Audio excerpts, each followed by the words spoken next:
Y el nuevo presidente de Perú va a tomar posesión el próximo 28 de julio. Quien asuma la jefatura de Estado deberá enfrentar tres problemáticas principalmente: la inseguridad ciudadana, la corrupción en las instituciones públicas y la falta de acceso al servicio de salud para poblaciones vulnerables. El mandatario saliente Ollanta Humala concluye su gestión con un nivel de popularidad que solo alcanza el 13%.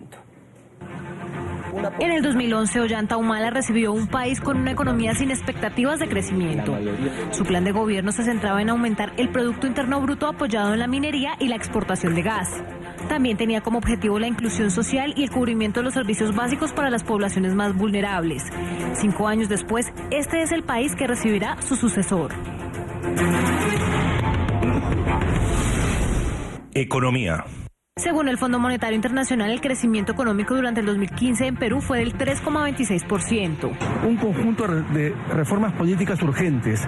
Estas elecciones han demostrado que el aparato económico no está yendo con el sistema político, con las reformas electorales. Y estas elecciones han tenido todos estos problemas justamente por ello. Sin embargo, es una de las economías más estables de América Latina. Gracias al trabajo responsable que ha venido haciendo a lo largo de estos años, se ha convertido en un país con las mayores tasas de crecimiento económico a nivel de América Latina. Humala promovió una política fiscal expansiva y la recuperación de la inversión privada. Asegura que deja una economía sana y con perspectivas de crecimiento de un 4% para este año si se mantiene la producción minera. Economistas afirman que además logró estabilizar la inflación.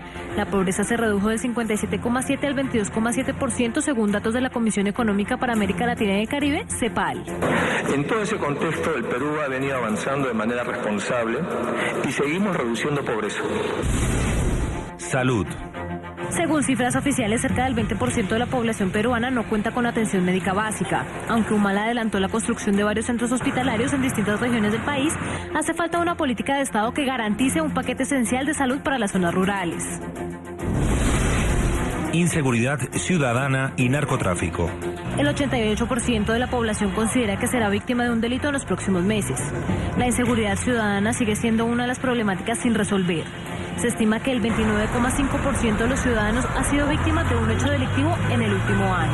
La inseguridad ciudadana, que está asolando a todo el país. Robos a casas, asaltos a mano armada, tiroteos en las calles, y esa es la principal asignatura. Expertos afirman que la delincuencia del sicariato y el crimen organizado están vinculadas al narcotráfico. Perú es uno de los productores mundiales de cocaína, pese a que en los 2 últimos años se logró una disminución del 13,9% de los cultivos. Corrupción. Mano firme y leyes severas es lo que piden los peruanos al gobierno entrante para combatir la falta de transparencia en las instituciones públicas. El descrédito del Congreso y del Poder Judicial mantienen el descontento social. Sin embargo, para los ciudadanos el caso más grave es el que envuelve a la primera dama de la nación, Nadine Heredia, quien es investigada por lavado de activos. Otros allegados a la familia presidencial también son investigados. Humala concluye su gestión con un nivel de popularidad que solo alcanza el 13%. Vamos a saludar a esta hora en Lima, Perú, a Carlos Alza. Él es director de la Escuela de Gobierno y Políticas Públicas de la Universidad Católica del Perú, director de PAR, Políticas Públicas, Regulación y Desarrollo Sostenible, y también consultor nacional e internacional. Señor Alza, muy buen día, bienvenido a la mañana de NTN 24. Muy buenos días para NTN 24 y por supuesto para todos los que nos escuchan. Muchas gracias. Señor Alza, este nuevo mapa político que se ha dibujado nos muestra claramente que el Perú quiere la reconciliación y que no quiere más peleas. Eran palabras textuales del discurso de anoche de Keiko Fujimori tras conocerse que había ganado en esta primera vuelta. ¿Cómo leer estos resultados? Keiko Fujimori, según lo que tiene hasta ahora actualizado con el 66,40% de las actas escrutadas, obtiene el 39,46% de los votos y Pedro Pablo Kuczynski el 23,73%. Una diferencia bien notable. Sí, bueno, creo que en primer lugar hay que felicitar que tengamos un proceso electoral que se realiza con sus dificultades, pero con normalidad, y que nos permite a los ciudadanos y ciudadanas del Perú y también los que están en el extranjero poder votar y hacer uso de nuestro derecho legítimo a elegir y ser elegidos. Creo que eso es bien importante.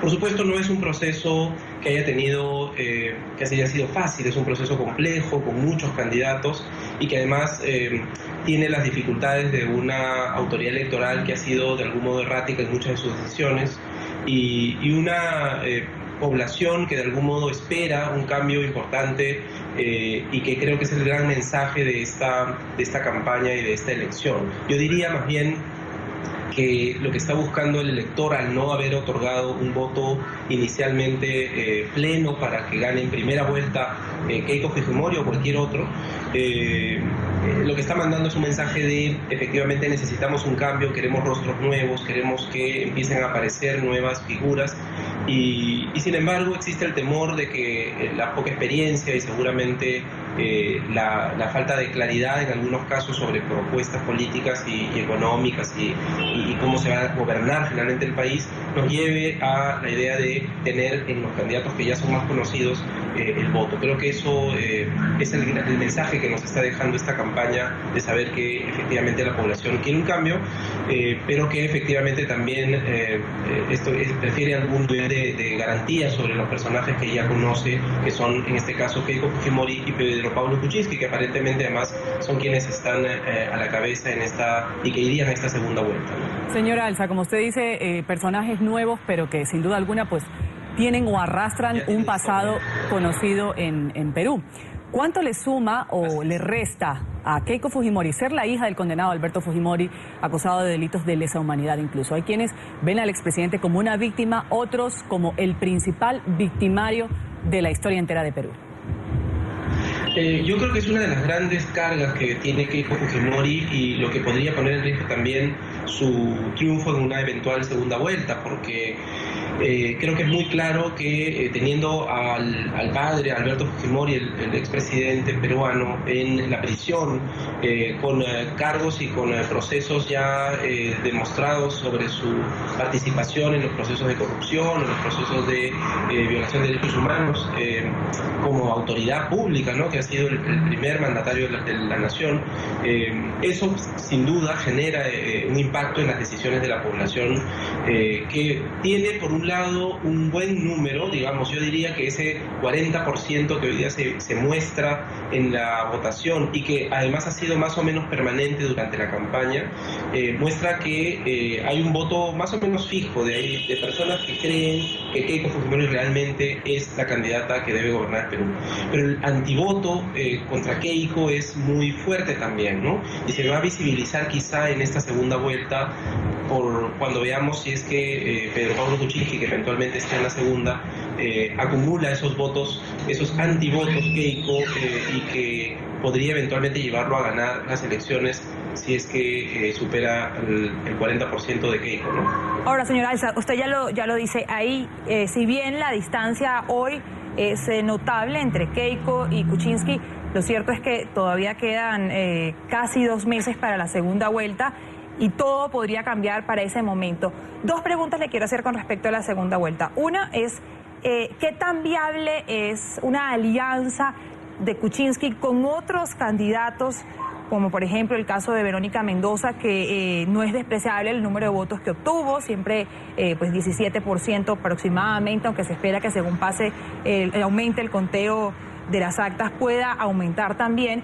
Y por otro lado es que la OEA, la Unión Europea, que han estado de observadores en este proceso, pidieron al Jurado Nacional de Elecciones y a la OMP arreglar algunas cosas que habrían estado erróneas durante esta campaña. ¿Cree usted que para una segunda vuelta aún hay chance de mejorar esos errores que se han presentado en este y que no se vuelvan a presentar el 5 de junio? A ver, las 2 preguntas. La primera, creo que las alianzas no solo van a ser posibles, sino que son esperables y necesarias si es que si es que PPK, Pedro Pablo Kuczynski, quiere efectivamente llegar al sillón presidencial, porque necesita, ¿no?, subir por lo menos unos 20, 25, 30% en su votación para poder lograr superar ese 40% de Keiko Fujimori, que parece estable y que parece inamovible de algún modo en la elección. Entonces, claro, es difícil si es que la acusación hacia Verónica Mendoza ha sido de considerar que ha estado muy próxima a los terroristas, por ejemplo, ¿no? Sin mucha evidencia y sin mucha claridad sobre por qué se dice esto, más bien generando un temor en la población, que por supuesto nadie quiere el terrorismo de nuevo, pero tampoco no queda absolutamente demostrado que ella sea o esté vinculada al terrorismo. Esta es una acusación que ha generado temor, pero que por otro lado también genera distancias entre los candidatos al no haber además evidencia alguna de que eso sea cierto. Con otros candidatos como Barnechea o Toledo, el Perú Posible, el partido del expresidente Toledo, o del propio partido aprista y la alianza que hizo con el PPC, con Lourdes Flores Nano, yo creo que en esos casos igualmente van a tener que negociar, sentarse a conversar y quizá lograr algún nivel de apoyo que, insisto yo, va a estar marcado, y yo diría que la segunda vuelta va a estar marcada fundamentalmente por el antivoto, o sea, el antiqueico, que es muy fuerte en muchos de estos sectores. No me queda duda que probablemente la votación de Verónica Mendoza vaya principalmente o a Pedro Pablo Kuczynski o a un voto nulo o en blanco, pero no, o sea, con toda seguridad es la mayoría de estas, de este 17 o 18% que lleva hasta ahora, votaría por Keiko, no creo. Y sobre la segunda pregunta que usted me hace, es muy importante.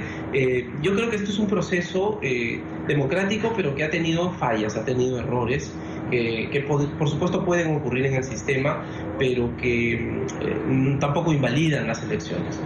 Uno claro es sobre la oportunidad de las normas. Las normas electorales, muchas de ellas han salido y se han aprobado en el camino, tardíamente por un Congreso de la República que no asumió el liderazgo, no asumió la responsabilidad de hacer las reformas en su momento. De hecho, ni siquiera se hicieron todas las reformas, sino algunas que son un poco más cosméticas y que, entre otras cosas, han generado los problemas que hoy día vemos. Por ejemplo, el de la valla electoral, el tema de la sanción a los candidatos por entregar dádivas o regalos, y yo creo que en todos estos casos el Jurado Nacional de Elecciones ha tenido la oportunidad de o no aplicar la norma o aplicarla, que creo yo ese era su mandato específico, aplicar la norma, pero hacerlo además en condiciones de equidad.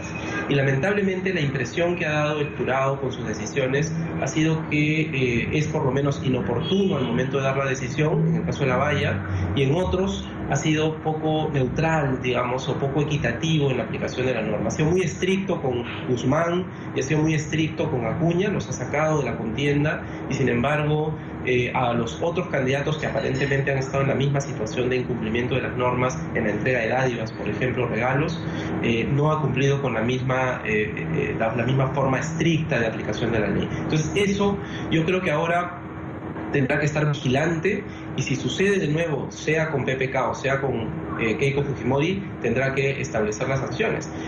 Pero, digamos, es un tema que nos exige revisar también la calidad de la norma legal que se está entregando, que yo creo puede ser difícil de manejar, ¿no? Un día después de las elecciones en primera vuelta, con nosotros aquí en la mañana de NTN 24 analizando un poco el tema y los resultados, Carlos Alza, director de la Escuela de Gobierno y Políticas Públicas de la Universidad Católica de Perú. Gracias por haber estado con nosotros y un buen día para usted. Muy bien, muchas gracias a usted.